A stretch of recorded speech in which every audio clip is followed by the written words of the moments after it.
Almost 50 years ago, I began my study of the rich and successful people. Of course, not all rich people are successful, but I remember trying to understand why some people were rich while others kept struggling financially. Now, over the years, I attended many seminars, paid mentors, and read as many books as I could on the topic of success. And then I modelled myself on successful people, and eventually I grew successful myself. That wasn't easy. I've had my challenges, many of them self-inflicted, and I've hit rock bottom, but I got up again and I learned from my mistakes and I moved forward.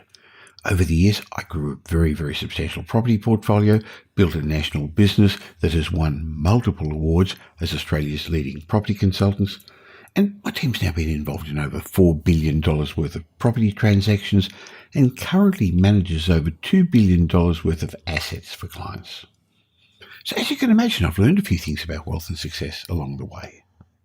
And a byproduct of that was my top-selling book, Rich Habits, Poor Habits, that I co-authored with Tom Corley. And that's become an international bestseller, translated into a number of foreign languages, including Chinese, Vietnamese, Malaysian, and Polish. It's being looked at in India.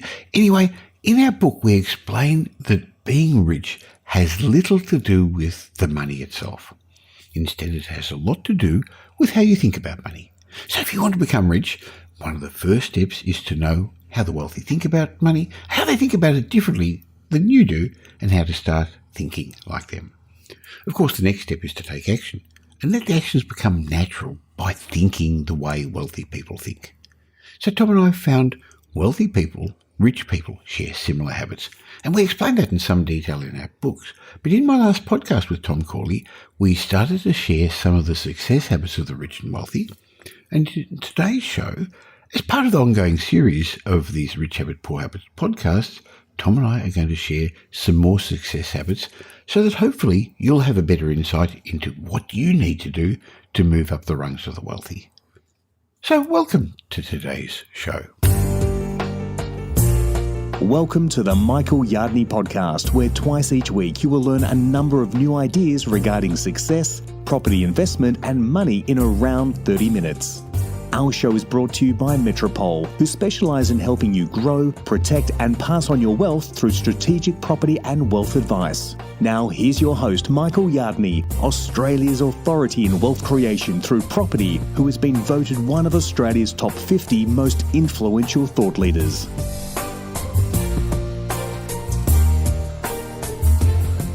Now, if you've been reading my blogs, or those of Tom Corley, or if you've been listening to our monthly Rich Habit, Poor Habits podcast, or you've read our book, Rich Habits, Poor Habits, you're going to know that the rich people share similar habits, just the way poor people share similar habits. Now, before you get too offended, we're not making a value judgment when we say rich people or poor people. They're just terms that we're using to clarify the different way of thinking that maybe 1% of the population exhibit to the majority of the people in the world. So let's learn more about these habits. And to do that, I'm going to have a chat with my good friend and co-author of Rich Habits, Poor Habits, Tom Corley. Welcome, Tom. Hi, Michael. How are you? Good, thank you. Now, this is, again, part 2 of the series that we're running through the habits of successful people. But let's first clarify, what is a habit? What really is a habit?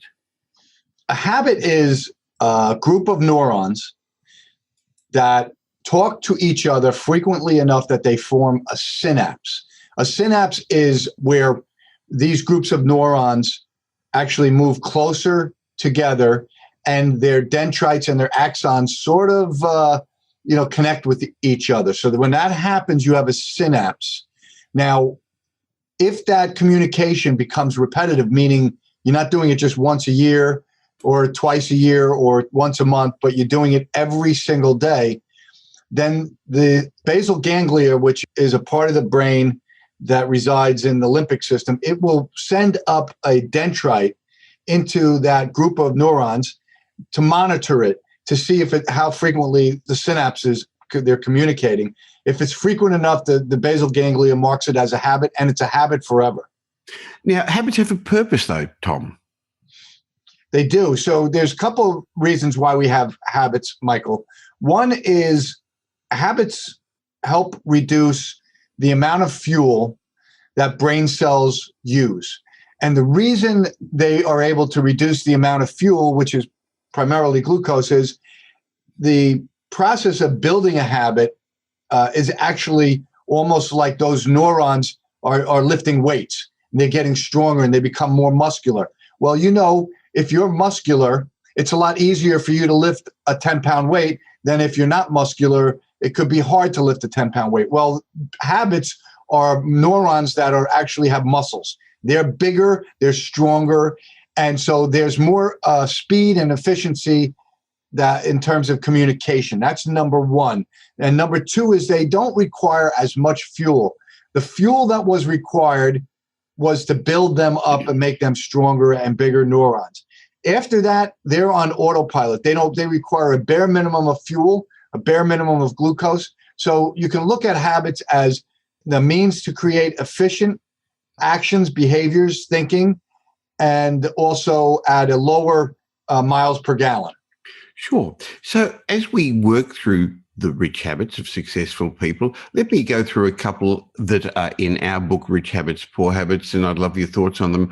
Now, we went through 12 of them in the last podcast, but another one I'd like to share is that rich and successful people, and again, not all rich people are successful and not all successful people are rich, but in general, they align themselves with like-minded people, Tom. They understand the importance of being part of a team. They create win-win relationships.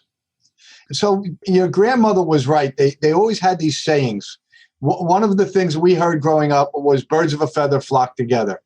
And that could be a good thing or a bad thing. If you're pursuing wealth and success, the birds that you want to flock around with are the other people who are like-minded, the other success-minded people. They might be successful. They don't have to be successful, but they have to have that mindset where they're upbeat, positive. They are looking for opportunities. They're enthusiastic. So they have to have this success mindset. You want those people to be surrounding you. You don't want toxic people, negative people, people that are going to drag you down, because people that are upbeat, success-minded, they're going to tell you, Michael, hey, there's a way for you to solve this problem, by the way. We've done this before, and this is how we solved it. People that are negative or toxic, they're going to say, give it up, Michael. I've tried it. I've failed. And it's a waste of your time. So you want the upbeat, positive people who are success-minded. Yes. And that's the reason. They'll help you become more successful. Well, we've all heard that we are a combination of those people we hang around with the most. So it does make a lot of difference. Another rich habit is that while the poor people believe that money makes them happier, the rich actually know that money has very little to do with happiness. Sure, it does make life easier and more enjoyable, but they're not in it just for the money. No, they're not. But one interesting thing I found is that wealthy people have 58% fewer problems than poor people. And so, wealth, it won't make you happier, but it will remove some of the unhappiness that people typically have. The real thing about pursuing wealth that I think is important is the point from where you go from point A to point B being where you want to be, the wealth. That distance between those 2 points is growth. In order to get from point A to point B, you have to grow into another person. You have to become better and more and improve person. And that never goes away, Michael. No matter what, you become that person, you're that person forever. Sure. So we were talking about money solving problems. I think one of the comments we've both made over the time is that any problem money can solve isn't really a problem. So money does make you happy to a degree because it also helps you buy new experiences, more experiences, and makes life easy. Now, another of the success habits of the wealthy people, of the rich, is that they don't blame others. They take responsibility for their actions and their outcome. They know there's no such thing as a rich victim. Yeah, you can't be a victim. Victims don't make any money. They never become wealthy. Victims are people who blame their life circumstances on everybody but themselves, and they look for solutions, external solutions to their problems. They're not looking for internal solutions. Whereas wealthy people don't believe that there's a solution out there that somebody's going to drop in their lap. They believe that they have to solve their problems themselves. They believe that they are the architects of their life. And so they take individual responsibility for their financial circumstances and the decisions that they make. They don't blame anybody because that's a waste of time and that doesn't get you anywhere in life. Well, the pilots of their life, as you say, rather than feeling like they're passengers being driven along by the government or the institutions or the world. And if you have more control, or you feel you're more in control, you feel much better about things, don't you, Tom? Yeah, I think that's a big factor in happiness, by the way. And you know who talks about this? There's a guy named Scott Adams who wrote Dilbert. You ever hear that? Oh, yes. It's a very famous cartoon strip. And Scott Adams and we follow each other on Twitter, so I get to see all his stuff. He talks a lot about how happiness is actually having control over your life, the feeling that you have control over your life. If you feel that you don't have control over your life, you're going to be unhappy. If you feel that you have control over your life, you're going to be happy. He said that's more important than money because feeling, and I agree with what he's talking about because I've written about it. The idea that you have flexibility in your workday to do A, B, C, or D makes that freedom makes you feel like you have control over your life. The idea that, like I talk a lot about waking up at 4 or 5 in the morning. I did that for years. I still do it because it gives me a feeling that I have control over my life because I can get certain things done in the beginning of my day. Nobody can interfere with that time period because there's nobody up. Everybody's still sleeping. So I have like that 2 hours of magic time in the morning. And that makes me feel happy because I have some feeling of control over my life. I know what you mean, and you get a lot more done in those hours, don't you? Now, another of the rich habits, as we're working through the rich habits, and the aim of making you aware of these is really so that you can see, hey, which ones of these can I adopt and which poor habits am I doing unconsciously, subconsciously? Because remember, almost everything that you're doing in your day is happening at an unconscious, subconscious level because that's just the way our brain works. But one of the rich habits, or let's talk about a poor habit, is that the poor believe that it's wrong for a small group of people. And remember there was all that fuss about the 1% years ago, Tom. They think it's wrong for a small group of people to possess most of the money. On the other hand, the wealthy, they actually welcome the masses. They don't care if more people become wealthy. They actually want the wealth to be spread around more. But it's different. They're bringing people up to their level rather than the poor wanting to bring others down to their level. They're right. It is wrong for a small group to own all the wealth, to have all of the best homes. It's wrong. And that 99% should fix what's wrong themselves in their group. The 1%ers are in the 1%. And most of them, came from poverty or the middle class. So they fixed what was wrong in their life and they became the 1%. So the 99% are right. They're right. The 1% shouldn't own. It should be more broad. Everybody should have a piece of the big pie. If you don't, you're doing something wrong. And the 99% of you are not doing the things you should be doing to become the 1%. So they're right about that. In most areas where people are listening to this podcast, and in particular in Australia, the United States, and in Europe, there's the opportunity to become wealthy. People are not holding you back. Sure, there are some countries in the world, the underdeveloped countries, where it's very, very hard, but the opportunity to become part of that 1% is there today, isn't it? Now, Tom, one of the ways successful people achieve that isn't because they're more talented than the majority. They just seem to find a way of maximizing their potential. They get more out of themselves. They find ways to be more effective, more efficient. Yeah, I think they're just, and this is why I focus so much on time-wasting habits, and we talk about it in our book. The wealthy, successful people become better at managing their time. Now, nobody likes time management. You can talk to anybody in a room, and if you're going to have a time management conversation, you're going to lose everybody because nobody likes talking about time management. My point in bringing time management up, though, is that wealthy people don't so much as manage their time as they eliminate things in their schedule that they consider time wasters or don't add value to their lives. So you can look at it a different way and say they don't manage their time at all. What they do is eliminate a lot of the crap that is not improving their lives, not adding value to their lives, not helping them grow and improve. And by eliminating all that stuff, they have all of a sudden all of this free time to pursue opportunities. Interesting. Now, as we work through the rich and poor habits, I found that in general, Tom, the poor seem to believe that, in order to gain something, they've got to sacrifice something else. They say things like, you can't have a great family life and be wealthy. You can't love and be wealthier. They don't think you can have both, while the rich know it's actually not a choice. They've got an abundant mindset. It's not neither or.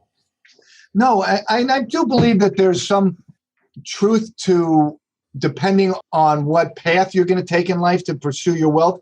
Like, for example, a lot of in the Rich Habits study, a lot of the individuals were saver investors. Well, the reason they are saver investors is they didn't want to work more than 40 hours a week. They didn't want the additional job responsibility. They wanted to spend time with their friends and family, but they still were able to become multimillionaires because they saved and they consistently invested their money. So you can become wealthy without having to work 100 hours a week or having to take on enormous responsibility. There's more than one path to make money and become wealthy. Now, you write a lot about optimism and that optimists are much more likely to get wealthy than pessimists.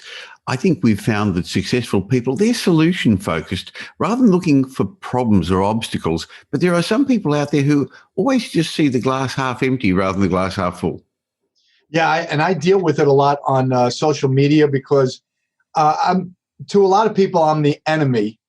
I have a lot of people that hate me out there because I'm talking about building wealth and they're talking about, wealth is evil. So I've got a lot of enemies, and my point in bringing that up is to build wealth. There's certain things that you have to do, and you have to have a positive mental outlook. You have to have an optimistic outlook, and you have to have good habits, and you have to do this and you have to do that. You and I write about this in Rich Habits, Poor Habits. There's certain things you have to do. It's not going to drop in your lap, and a lot of these people, and this is why I have so many enemies, is they want a Michael Yardney or a Tom Corley to say, hey, I got a real simple solution and you'll become wealthy and this is it. And then it's a turnkey thing and they don't have to do any work. They're looking for a shortcut, aren't they? Which unfortunately there aren't any, but they end up losing their money to these people who offer them a quick way to riches. Now, the other thing that I've noticed is that successful people are still worried. They still do have fears. They are still scared, like everyone else. But they're not controlled by their fears. They're not limited by their fears. They twist it around the other way and they use those fears to empower themselves, while the poor, they actually use their fears to stop them moving forward. Yeah, and this fear is real to the person that's experiencing it. Right. So you can't diminish fear. We've seen it with the pandemic. There are just so many people that were so afraid. My point about the fear is this, though. Fear is only as real as you imagine it to be. Now, a lot of these self-made millionaires, they looked at, if you took a self-made millionaire and you took a poor person, they looked at, and they were both presented the same opportunity. And the wealthy person and the poor person said, yeah, that's a good opportunity. The wealthy person would go for it, even though they were scared out of their wits.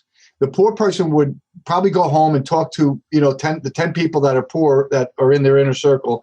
And by the time they were done talking to those 10 people, they would be absolutely convinced that it was too much risk associated with it. And meanwhile, the wealthy person is off and taking action, while the poor person is still there muddling through their lives and trying to figure out what to do. Well, one of the other habits, and you've already brought it up, that one of your rich habits is that rich people get up early. Some people call it a 5 a.m. club, some of the 4 a.m. club. They know there's no shortcut. So they work hard, but they do that until they've accumulated enough assets so they don't have to work hard anymore. Yeah, and I swear, I think Robin Sharma, he wrote the 5 a.m. club. I swear he stole that from me, because When I was at his speaking gig, the Titan Summit in 2014, I spent about 15 minutes talking about how important this stat was. Getting up at 4:30 to 5 in the morning, 3 hours before you actually went to work. And he was fascinated by it. And so was everybody else. And I think it's an important point. If you have that time in the morning where you've got no phones ringing, no email to check, and you're just sort of locked into your little, I have my home office basement. You go there, you go to your place, and that's your place of growth. That's your growth place. That's your dream place. And I tell my wife, I call it my laboratory. That's where I create my new life. That's my laboratory. I'm creating my new life down in my bunker, in my home office. You have to have that place. And that 3 hours is where you create your dream life. That's as simple as I can put it. That's why it's so important to wake up early. Well, some people would say that's hard. I don't want to do that. But I think we both realize that if you do the hard things early in your life, the rest of your life's going to be easy. If you do the easy things for much of your life, the balance of your life's going to end up being hard. Another habit of rich people is they know the right questions to ask. They ask the right questions, ones that put them in a productive framework, a creative state of mind. They understand the better the questions they ask, the better answers they're going to get and the better the results they're going to achieve, Tom. Yeah, and I have to tell you that Jack Canfield really influenced me on this particular rich habit because we talked about it during his 2013 Breakthrough Success. It was part of my rich habits, and we were having a conversation about it. And he said, the asking a question or asking in general, he was putting it, is so important. If you ask the right questions, you get better answers. If you ask for something that you want, there's probably a 50% likelihood that you're going to get what you want. If you ask people for help, they'll help you. Elon Musk, he talked about this. He said, I've never asked anybody, and so did Steve Jobs. They said, I've never asked anybody a question or for help and was turned down or wasn't given an answer. So asking is very important. Now, as we work through these, I think it's important to explain that we've all got some rich habits. We've also got some disempowering poor habits. And where you're going to end up in life really depends upon this seesaw. Do you have more rich habits? Do you have more disempowering poor habits? And we've written about this in our book, Rich Habits, Poor Habits, which you can get on Amazon or good bookstores, or just go to richhabitspoorhabits.com and you can order your own copy. Now, Tom, I know we're both really proud that it's been translated into a number of languages, and boy, is it doing well in Europe and in China and in Taiwan and in Vietnam, in the various languages. I know and Poland. And Poland, of course, in Australia and the United States. And we're bringing out a new version really shortly. But I guess it's resonated with people. People are now, this started with your research of rich habits many, many years ago. Did you ever imagine it would spread so far and so wide? My first book, Rich Habits, was a self-published book, about 89 pages. And this is why it's so important to pursue your dreams. Because I had no idea that little stupid book was going to take me to Australia and meet one of the nicest people I've ever met, go to Vietnam. I've been to Ireland. I've been to Canada a few times. I've been to just about 25 states in America. That's all of this great stuff that happened afterwards. I got to meet so many people, Robin Sharma, Mark Victor Hansen. My point is, I never imagined this would happen, but I always remember what the wealthy people in my study said is pursue your dreams because your dreams will take you places that you never dreamed possible. And I think that's so true. That's why it's so important to pursue a dream. You never know where it's going to lead. And maybe it will make you rich. Maybe it won't make you rich, but certainly the journey is going to be very interesting. And you're going to experience things you never experienced before. Well, some people are going to listen to this, listen to your story, listen to my success and say, oh, they were just lucky. And that's another poor habit, thinking that the rich are lucky when the rich know that luck has nothing to do with their success. look, if you're going to pursue something, a dream, something that you really believe in, it's going to force you to be persistent because passion drives persistence. Like I love writing, I love speaking, and I love talking to the media. And so I work really hard on my research so I can share information with all these different diverse parties. That passion keeps me persistent. And what I learned from my research is the persistent eventually get lucky. So if you're saying, yeah, it's all about luck, fine. You want to hold on to that? Great. You're going to need to be persistent in order for that luck to find you, because there are people, I still don't consider myself to be one of the lucky ones. Like Robin Sharma, he wrote The Monk Who Sold His Ferrari, and it sold 10 million copies in India. I've read the book. A lot of people read the book. It's okay. It's a good book. My point is that sometimes you get lucky and sometimes you don't, but I'm still doing what I'm doing. I wouldn't say that the author business, the writing book business has made me wealthy. I might have made $500,000 off of the royalties and speaking gigs. That's good money. I haven't made, the 20, 25 million that Robin Sharma made, but I'm going to keep doing it because I know that if I am persistent, eventually I will get lucky. And I might sell 1 million books in Poland with you. Well, again, you can get random good luck and you can get random bad luck, but the successful people don't count on that, do they? No, and if you're gonna go into something with the expectation that you have to get lucky or you're gonna be lucky, you're gonna be disappointed, because I've been doing this Rich Habits stuff since 2004, really the author business since 2009, and I haven't really gotten lucky. So I do it because I love it and I enjoy it and I learn. I know more about wealth because of what I've done over all these years than just about, there's probably you, me, and about 50 other people that know as much about wealth in the world. And that's it. Well, maybe that's the last habit we should talk about in this session. And we're going to continue on next month with another group of success habits. But it's that the rich are voracious. They're lifelong learners. You are continuously studying and learning every morning. So am I. They constantly work at educating themselves.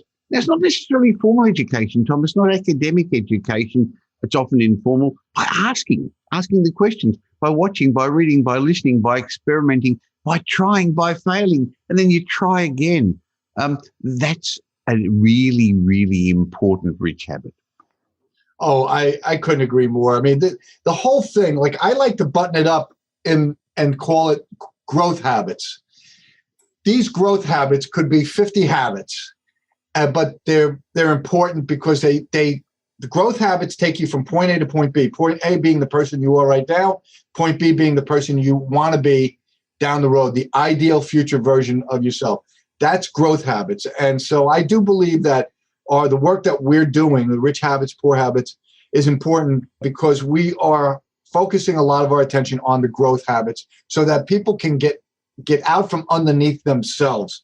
We are our own worst enemies, and we need to understand that. And our job, you and me, is to help people understand where they're failing in life, what habits they need to embrace in order to get out from underneath that failure. Well, if people want to find out more about Rich Habits at richhabits.net, your website, if they subscribe to your daily blog, you talk about rich habits every day, and regularly we run those blogs on Property Update. But richhabits.net is a great way of finding out about Tom, his rich habits study, and his thoughts about rich habits. And the reason we're doing this is to help you develop awareness of these concepts. We're wanting you to recognize your disempowering habits. We're wanting you to get rid of some of your poor habits and replace them with rich habits. So we're going to continue teaching people, anyone who's prepared to listen, because our aim is to actually make more people financially fluent, more wealthy. As we said at the beginning, the rich want others to become rich. They're not trying to pull people down. No, and so if they do help, because they do like to mentor people, I have story after story. I won't go into it now, but I could spend another hour talking about millionaires who actually leaned on some of the people that they mentored later in life when because life throws you wrenches sometimes. And those people that they mentored helped them out of a jam. So yeah, what we're doing is mentoring people. We want to lift people up, make them better. That's what wealthy people do as a matter of habit. And, that's one of the reasons why they're so successful, is because they care so much about helping people succeed. Well, once again, thanks, Tom. I had real fun in our monthly Rich Habits, Poor Habits podcast chat. Look forward to catching up with you again real soon. And while you're not going to be live at Wealth Retreat on June on the Gold Coast, we are still going to get you there virtually because the people there want to hear your great message. So pity we won't catch up with each other personally this year, but maybe post-COVID next year we'll have a chance to see each other face-to-face again. We'll be back together. It's just, it is what it is. And I can't wait. I can't wait to share some new research that I have, which you know about, and we'll talk about it at the retreat. Everybody will learn something new. Fantastic. Thanks, Tom. Well, I hope you got some benefit understanding the success habits of the rich and the wealthy. Now, if you haven't listened to the previous show in this series, go back to Apple Podcasts or Spotify or wherever you listen to this podcast and have a look for the podcast of Rich Habits with Tom Corley and myself. And our next episode of the Rich Habits podcast will also continue on this series because there are so many more success habits that we haven't had a chance to discuss yet. But if you got some benefit from this and you'd like to learn more about it, you can always buy a Rich Habits, Poor Habits book. You can just go to richhabitspoorhabits.com and get your own copy or get it online. By the way, once a year, Tom has joined us, for the last 5-6 years, at Wealth Retreat. He didn't do it last year because we didn't hold Wealth Retreat in 2020 because of COVID. And he's going to join us this year, but virtually, because he can't travel from the United States to Australia for Wealth Retreat. But if you'd like to see Tom sort of live when he's virtual, and if you'd like to hang around a whole group of people with rich habits, or more rich habits than they have poor habits, why not go to wealthretreat.com.au and find out all about my once-a-year special event. And even if you're not up the rungs of the wealthy yet, don't count yourself out. Find out all about it and have a chat with my team. You just click on your interest there and we'll see if there'd be some benefit of you joining us. Now, again, if you enjoyed this show and you'd like to help others learn some of the success habits of the rich, just tell somebody about it or leave a review on whichever podcast app you're listening to this on. I'll be back again twice a week with the Michael Yardney podcast. But if you want to catch up with me in between, just look for me on social media. Just look for Michael Yardney, or you can get daily exclusive snippets from me in my private Facebook group. Just go to Facebook and look up the Property Update private Facebook group, Property Update. Join and you'll get some exclusive information from me and a group of other property savvy people. Look forward to catching up with you again soon. In the meantime, have a great week. Make it a great week. Thanks for listening to this episode of the Michael Yardney podcast, which was brought to you by Metropole, who help their clients grow, protect, and pass on their wealth through strategic property and wealth advice. If you like what you heard and don't already subscribe, you'll find us on iTunes or on your favorite Android app as the Michael Yardney podcast. Watch out for our next show, which comes to you twice a week, and you'll learn some new ideas about property investment, success, and money in around 30 minutes.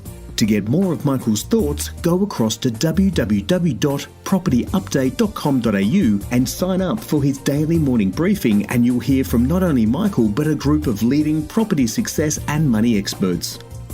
And just a reminder that the information you heard in this show today is general educational advice and not specific investment advice, as we don't know your personal circumstances. If you're looking for specific advice, why not ask the team at Metropole to help you?